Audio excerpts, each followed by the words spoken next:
শুধু যে মাংস দিয়ে স্টেক বানিয়ে খাইতে হবে এমন কোনো কথা আছে বন্ধুগণ? যেমন মন চায় যেমনে মন চায় এমনি খামো, কি বলেন? যেভাবে মন চায় সেভাবেই খাওয়া যায়। হ্যাঁ, শুধু একটু আইডিয়াটা কাজে লাগাইলে হয়। তো মানুষে খায় গরুর স্টেক আর আমি খাচ্ছি ফুলকপির স্টেক। আসসালামু আলাইকুম এভরিওয়ান, কেমন আছেন সবাই? আমি আলহামদুলিল্লাহ অনেক ভালো আছি।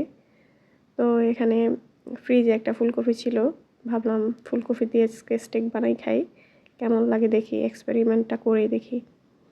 তো এই জন্য আমি এখানে প্রথমে ফুলকপিটা নিয়ে পাশের সাইডটা কেটে নিলাম। সাইডটা কাটার পরে যে মাঝখান থেকে 2টা পিস করে নেব, এভাবে একটু মোটা করে কাটবো।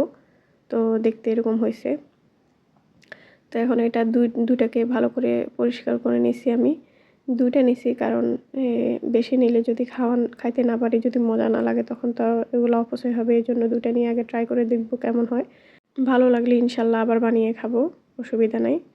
তারপরে আমি এখানে 1 টুকরা লেবু ভালো করে চিপে 2টাতে মাখিয়ে ভালো করে রসটা ভালো করে মাখিয়ে নিলাম। তারপরে এখানে সামান্য পরিমাণ লবণ দিলাম, 2টাতেই লবণ দিয়ে পিট করে মেখে নেব। এরপরে আলাদা করে মশলা নিলাম।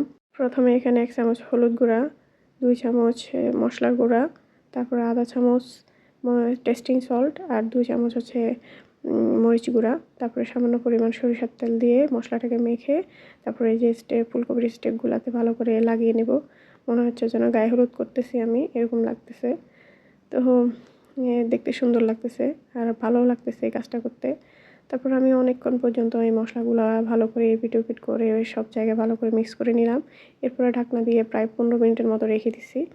তারপর 15 মিনিট পরে আমি ফ্রাই প্যানে সামান্য পরিমাণ তেল দিয়ে তেলটা হালকা গরম করে তো 2টা স্টেকই বসাই দিলাম, দিয়ে উপর থেকে ঢাকনা দিয়ে ঢেকে দিছি। বাইরে ভাই কি বলবো, ঢাকনাটা উঠানোর সাথে সাথে যে একটা স্মেল বের হয়েছে, মাশাল্লাহ মাশাল্লাহ, মানে কি পরিমাণ যে স্মেল বের হয়েছে, পুরো ঘর মোমো করতেছে গ্রানে। আর গ্রানটা শুনে বুঝে গেলাম যে যে না, এটা খাইতে অনেক বেশি মজাই হবে।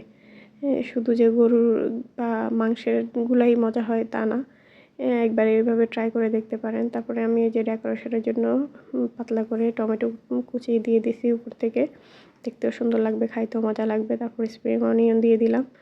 তারপরে দেখেন একটু ধনিয়া পাতা দিয়ে দেব, দেখতে কত সুন্দর লাগতেছে মাশাল্লাহ।